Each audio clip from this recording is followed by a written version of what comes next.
ఒక రకంగా చెప్పాలంటే 'చంద్రముఖి 2' కంటే చాలా బెటరే. ఇంకేంటంటే మాస్టరు అదే స్టోరీ తీస్తారు. ఫైనల్ వర్డిక్ట్ ఏంటంటే హాయ్ హలో ఎలా ఉన్నారు? గీతాంజలి 2014లో హారర్ కామెడీస్ ట్రెండ్ స్టార్ట్ అయిన కొత్తలో శ్రీనివాస్ లాంటి క్యారెక్టర్ ఆర్టిస్ట్ అండ్ అంజలిని లీడ్ రోల్స్ లో ఏ ఎక్స్పెక్టేషన్స్ లేకుండా వచ్చి బ్లాక్ బస్టర్ కొట్టింది. అదే movie writer Kona Venkat after 10 years sequel అని గీతాంజలి మళ్ళీ వచ్చింది అనే మూవీతో వచ్చారు. మరి ఒరిజినల్ లెవెల్కి మ్యాచ్ అయిందా లేదా ఇప్పుడు ఈ రివ్యూలో తెలుసుకుందాం.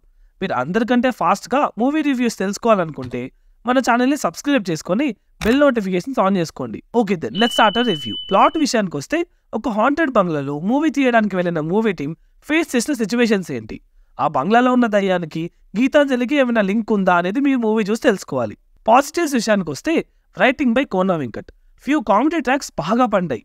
సెకండ్ హాఫ్ లో మెథడ్ ఆర్టిస్ట్ అనే ట్రాక్ ఒకటి హిలీరియస్ గా వర్కౌట్ అయింది. ఒక 15 minutes పర్ఫార్మెన్సెస్ అండ్ డైలాగ్స్ తో సూపర్ ఎంటర్టైన్మెంట్ ఇచ్చారు. అలాగే ఆలీ గారి ట్రాక్ కూడా ఉన్నంతసేపు కితకితలు పెట్టింది. ఇంటర్వెల్ ట్విస్ట్ కూడా ఐడియా లెవెల్లో గుడ్ అనిపించింది. క్లైమాక్స్ సీక్వెన్స్ ఎక్కడో చూసినట్టే ఉన్నా కూడా డిజైన్ అండ్ ప్రెజెంటేషన్ బాగుంది. ఒక గోస్ట్ ఫేస్ ఆఫ్ లాగా ప్లాన్ చేశారు అండ్ అది కూడా ఒక ఎక్స్టెంట్ వరకు వర్కౌట్ అయింది. Dialogues by Kona Venkat were good and direction by Shivati was also fine. BGM by Praveen Lakkaraju horror and climax portions లో మంచి సపోర్ట్ ఇచ్చింది. ఇంకా నెగిటివ్స్ విషయానికి వస్తే స్టోరీ స్టార్ట్ అవ్వడానికి ఫస్ట్ హాఫ్ అంతా కూడా సరిపోదు. లిటరలీ ఫస్ట్ హాఫ్ లో సీన్స్ ఏవి కూడా ప్రోగ్రెసివ్ గా అనిపించవు. హారర్ మూమెంట్స్ వచ్చినప్పుడల్లా ఈ పాయింట్ లో స్టార్ట్ అవుతుందేమో అని వెయిట్ చేస్తుంటాం.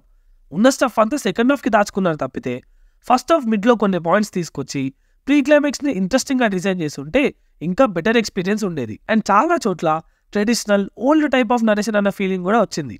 ప్రాబబ్లీ ఆల్మోస్ట్ సేమ్ స్టోరీ, అంటే 10 year old story minor changes తో ప్రజెంట్ చేయడం వల్ల ఫీలింగ్ వచ్చినట్టుంది. Ravishankar portions and flashback అయితే చాలా వీక్ గా ఉన్నాయి.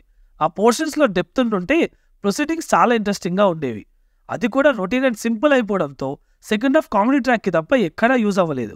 ఫస్ట్ పార్ట్ లో శ్రీనివాస్ క్యారెక్టరైజేషన్ మూవీకి మేజర్ ప్లస్. చాలా రియలిస్టిక్ అండ్ న్యాచురల్ యాక్టింగ్ వల్ల మనం ఈజీగా కనెక్ట్ అవుతాం ఆ క్యారెక్టర్ కి. బట్ ఈ పార్ట్ లో ఆల్రెడీ ఉన్న క్యారెక్టర్స్, వాళ్ళు కొత్తగా వచ్చిన క్యారెక్టర్స్ వేటికి కూడా మనం అలా ఫీల్ అవ్వము అండ్ ఏది కూడా మనల్ని త్రూ అవుట్ హోల్డ్ చేయదు. Song placement is another big let down.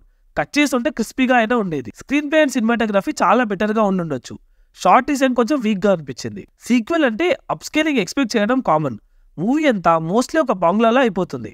Production values and design అంత ఇంప్రెసివ్ గా అయితే ఏం లేవు. ఎడిటింగ్ అండ్ విఎఫ్ఎక్స్ కూడా ఓకేజ్ గానే ఉంటాయి కానీ స్క్రిప్ట్ కి అంత సపోర్ట్ గా ఏం లేవు. అవతార్ బ్యాక్గ్రౌండ్ ఆర్టిస్ట్ అని వాళ్ళ మీద వాళ్ళే జోక్స్ వేసుకున్నాక మనమేమంటాం చెప్పండి. ఇంకా పర్ఫార్మెన్సెస్ విషయానికి వస్తే శ్రీనివాస్, అంజలి, సత్యం రాజేష్, శకలక శంకర్, ఆలీ వీళ్ళందరూ ఉన్నంతలో బాగా చేశారు. Satya and Sunil deserves special mention for their comedy track in second half. The final verdict is with a normal first half and a better second half, Geethanjali Malli Vachindi is a time pass horror comedy that offers nothing new. 'Chandramukhi 2' కన్నా చాలా better గా ఉన్నా కూడా Gitanjali level of satisfaction అయితే ఇవ్వలేదు. 'చంద్రముఖి 2' అని ఎందుకు అంటున్నా అంటే రీసెంట్ గా వచ్చిన హారర్ కామెడీ సీక్వెల్ అదే కదా. సో అలా అనమాట. ఈ రివ్యూ మీకు నచ్చినట్లయితే ఒక లైక్ వేసుకోండి అండ్ కింద మన Instagram and Twitter handles links ఇచ్చాను, ఫాలో అవ్వడానికి ట్రై చేయండి. మళ్ళీ నెక్స్ట్ వీడియోలో కలుద్దాం. Until then signing off T movies for you.